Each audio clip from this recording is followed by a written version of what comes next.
estava ben fet. És el documental dirigit per Carles Balaguer que se centra en la figura de Manuel Delgado Villegas, el arropiero.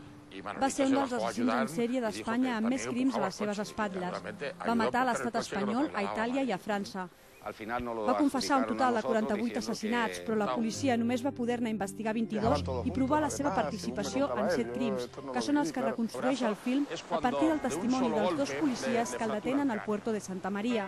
Si agafa algun llibre d'aquests Guinness que són tan aficionats els americans a parlar de tots els seus assassins en sèrie, veurem que està a l'alçada, no sé, d'icones com des de Jack el Destripador fins a l'estrangulador de Boston.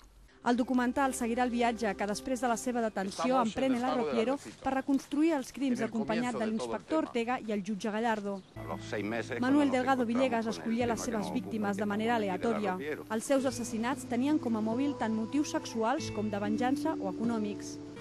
Arropiero, el vagabund de la mort, és la pel·lícula programada per aquesta nit dins la mostra de cinema en català que organitza el Centre de la Cultura Catalana. Es podrà veure gratuïtament a les 10 de la nit al Cinema Modern. Durant un temps es va deixar bigote a l'estil Cantinflas, que era l'actor al que ella admirava.